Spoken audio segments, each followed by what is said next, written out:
diversity atau keragaman.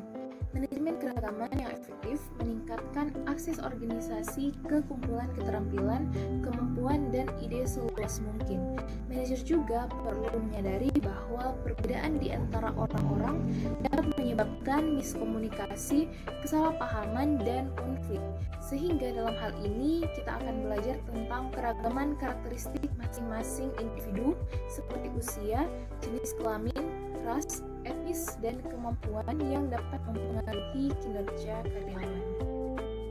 Karakteristik demografis tenaga kerja Amerika Serikat. Sebuah survei oleh Society for Human Resources Management menunjukkan beberapa kekhawatiran dan peluang pemberi kerja utama yang dihasilkan dari demografi susunan tenaga kerja Amerika Serikat, yakni penuaan tenaga kerja yang secara konsisten menjadi perhatian yang paling signifikan dari manajemen sumber daya manusia. Hilangnya keterampilan yang dihasilkan dari pensiunnya banyak baby boomer, peningkatan biaya medis karena penuaan tenaga kerja, dan banyak kebutuhan karyawan untuk merawat kerabat lanjut usia yang menduduki puncak daftar masalah. Masalah lainnya termasuk mengembangkan materi pelatihan multibahasa dan memberikan manfaat kehidupan kerja bagi pasangan karir ganda. Tingkat keanekaragaman. Demografi sebagian besar mencerminkan keragaman tingkat permukaan, bukan pikiran dan perasaan, dan dapat membuat karyawan lain memahaminya melalui stereotip dan asumsi. Pada saat ini, sebagian besar orang menjadi kurang peduli tentang demografis. Mereka lebih mengutamakan karakteristik seperti kepribadian dan nilai-nilai. Diskriminasi. Keragaman menghadirkan banyak peluang bagi organisasi serta manajemen yang efektif. Keragaman juga bekerja untuk menghilangkan diskriminasi yang tidak adil. Diskriminasi dapat terjadi di dalam banyak cara. Beberapa bentuk diskriminasi yaitu seperti pengucilan atau ketidaksopanan.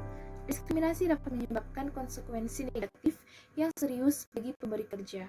Diskriminasi yang tidak adil juga membuat kandidat pekerjaan yang memenuhi syarat keluar dari perekrutan dan promosi awal. Selanjutnya ada karakteristik biografi.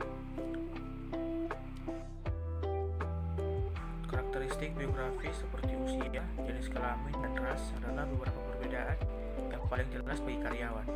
Variasi dalam karakteristik tingkat permukaan ini mungkin menjadi dasar untuk diskriminasi terhadap kelas karyawan. Jadi perlu diketahui sebenarnya mereka hubungannya dengan hasil kerja yang penting. Banyak yang tidak sepenting yang diyakini orang, dan jauh lebih banyak variasi terjadi dalam kelompok-kelompok yang terbagi karakteristik biografis daripada di antara mereka. Usia. Bagaimana usia mempengaruhi produktivitas? Banyak yang percaya bahwa produktivitas menurun seiring bertambahnya usia. Sering diasumsikan bahwa keterampilan seperti kecepatan, kelincahan, kekuatan, dan koordinasi menurun seiring waktu, dan bahwa kebosanan kerja yang berkepanjangan dan kurangnya stimulasi intelektual berkontribusi pada penurunan produktivitas.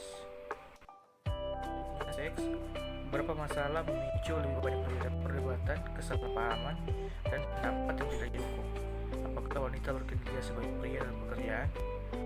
Terbaik untuk mulai mempertimbangkan hal ini adalah dengan menyadari bahwa sedikit jika ada perbedaan penting antara pria dan wanita mempengaruhi kinerja pekerjaan. Selanjutnya ada ras. Ras adalah masalah kontroversial. Dalam banyak kasus, bahkan mengangkat topik ras statistik saja sudah cukup untuk menciptakan keheningan tidak nyaman. Memang, bukti menunjukkan bahwa beberapa orang merasa tidak nyaman berinteraksi dengan kelompok ras lain, kecuali ada skrip perilaku yang jelas untuk memandu perilaku mereka. Selanjutnya ada ability. Kemampuan adalah kecakapan atau potensi menguasai suatu keahlian yang merupakan bawaan sejak lahir atau merupakan hasil latihan atau praktek dan digunakan untuk mengerjakan sesuatu yang diwujudkan melalui tindakan.